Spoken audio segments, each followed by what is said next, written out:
করানোর চেষ্টা করলেন আর কি। এই জন্য জুবাইর সাহেব সারা পৃথিবীতে যাবেন, যেতে পারেন, কিন্তু সাদ সাহেব যে তাবলীগের ইস্যুতে যাচ্ছেন, এইভাবে জুবাইর সাহেবের সারা পৃথিবীতে যাওয়ার কোনো সুযোগই নেই। আচ্ছা, একটা বিষয় জানতে চাচ্ছি, সারা বাংলাদেশের যত মাদ্রাসা আছে তারা ভারতের দারুল উলুম দেওবন্দকে ওনাদের শ্রেষ্ঠ বিদ্যাপীঠ হিসাবে স্বীকৃতি দেন এবং তাদের কথা মতোই সারা বাংলাদেশের মাদ্রাসাগুলি চলে। যখন এই আপত্তিগুলি আসলো, এটা যাচাই করে জানা গেল যে এই অধিকাংশ কথাবার্তাগুলো কাটপিস করা। আপনারা জানেন এর যুগ, ছেলেকে মেয়ে বানানো যায়, কণ্ঠকে পরিবর্তন করা যায়, সাদাকে কালো করা যায়। যখন এটা চেকিং এ প্রমাণিত হলো যে এগুলি বিকৃত করা, তখন দারুল উলুম দেওবন্দ একটা ফতোয়া জারি করলো। তাদের ফতোয়ার ওয়েবসাইটে গেলে 156131 এই ফতোয়া, এই নাম্বার দিয়ে সার্চ করলে দেখা যাবে যে এটা ইলমি বা ফিকহি দ্বন্দ্ব নয়, এটা কোনো বিষয়ই নয়। এটা হচ্ছে তাদের পারস্পরিক নেতৃত্বের দ্বন্দ্ব এবং তাদের প্রাতিষ্ঠানিক কিছু মতবিরোধের কারণে এই দ্বন্দ্বটা সৃষ্টি হয়েছে, যেটার সাথে দারুল উলুম দেওবন্দের কোনো সম্পর্ক নেই।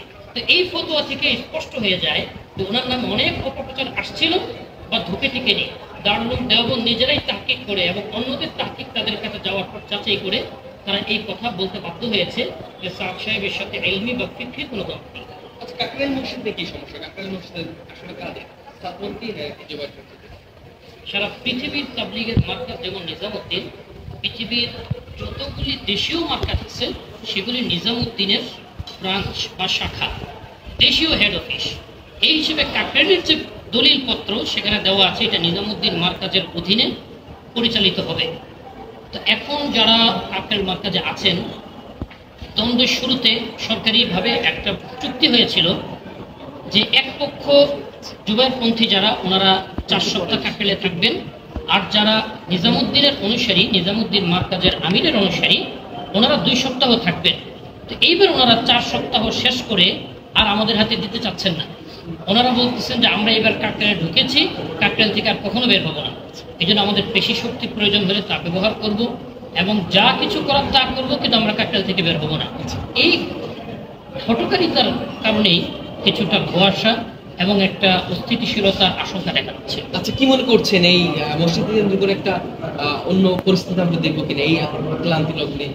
এই পরিস্থিতির মধ্যে আমরা যদি আপনাদের একটা সংঘর্ষ দেখি, তাহলে দেশের কি অবস্থা হবে? যেহেতু আপনার ইসলামিক, যেহেতু এটা একটা মীমাংসিত বিষয় এবং সরকার কর্তৃক মীমাংসিত, তাই আমরা কূটনৈতিকভাবে চেষ্টা করছি সরকারের উচ্চ পর্যায়ে, এমনকি আইন শৃঙ্খলা রক্ষাকারী বাহিনীর একদম সর্বোচ্চ লেভেলে যারা আছে ওনাদেরকে বিষয়গুলি অবহিত করা হয়েছে। ওনারা আমাদের আশ্বাস দিয়েছেন ওনারা নিরাপদে, শান্তির সাথে, শৃঙ্খলার সাথে ওনাদের যে টাইম বের হওয়ার তার আগে ওনাদেরকে বের করে দেবেন ইনশাআল্লাহ। আমরা আশাবাদী ইনশাআল্লাহ কোনো ধরনের আশঙ্কা হওয়ার। আগামী শুক্রবারে তো, আগামী জুম্মার দিন তো আপনাদের যাওয়ার কথা। এখন যদি তারা না বের হয়েছে, সেক্ষেত্রে একটা দ্বন্দ্বের সৃষ্টি হবে কি? জি, সেটার জন্য সারা বাংলাদেশের সাথে ঢাকা আসছে, ওনাদের অধিকার বুঝে নিতে। তাহলে একটা রক্তাক্ত সংঘর্ষ দেখবো আমরা। এই জন্য আমরা সবাইকে বলেছি যে আমরা কোনো ধরনের শারীরিক আক্রমণ, কোনো হামলা, কোনো ধরনের কারো ব্যাপারে অসম্মানজনক আচরণ আমরা কেউ জাহির করবো না, প্রকাশ করবো না। আমরা ওদেরকে চাপ সৃষ্টি করব নিরাপত্তার স্বার্থে এবং নিজেদের ইজ্জত সম্মান রক্ষার স্বার্থে। আপনারা বের হয়ে চলে যান। এরপরে যদি বাহির না হন, তখন সারা বাংলাদেশ থেকে লক্ষ লক্ষ জনতা আসবে। এরপরে সিদ্ধান্তটা কি হবে সেটা ওই মুহূর্তে আমরা গ্রহণ করবো ইনশাআল্লাহ। আচ্ছা, কি মনে করছেন, তারা কি সসম্মানে ছেড়ে দেবে? আমরা ওনাদের ব্যাপারে ভালো ধারণা রাখি। আমরা মনে করি না যে ওনারা এমন পর্যায়ে চলে গেছেন যে ওনারা আল্লাহর ঘর মসজিদকে কেন্দ্র করে কোনো খারাপ পরিস্থিতি সৃষ্টি করতে চাবেন। এটা আমরা ওনাদের ব্যাপারে একটা খারাপ ধারণা করতে চাচ্ছি না।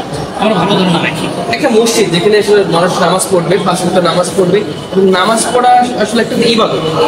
ইবাদতকে কেন্দ্র করে কেন সংঘর্ষ আমরা দেখি? আপনাদের তো ইসলাম ধারক, আপনাদের কাছ থেকে এটাই আমরা অত্যন্ত ধৈর্যের সাথে বলতে হচ্ছে, যেখানে সারা পৃথিবীতে মুসলমানরা মার খাচ্ছে, অমুসলিমদেরটা উচিত ছিল আমরা সমস্ত মুসলমান ঐক্যবদ্ধ হয়ে অমুসলিম জালেম তাদের বিরুদ্ধে দাঁড়াবো, তাদেরকে প্রতিহত করবো। কিন্তু আজকে আমরা নিজেরা ভাইয়ে ভাইয়ে দ্বন্দ্ব করছি। এই জন্য আমরা আশঙ্কাও করি এটা বারবার ঐক্যের আহ্বানের পর, বারবার সামনাসামনি বসার আহ্বানের পর টেবিল টক কিংবা আপোষ কিংবা আপনাদের যত দাবি দেওয়া আছে পেশ করেন, আমরা এটাকে কম বেশি করি, গ্রহণ করি, ঐক্যবদ্ধ হই।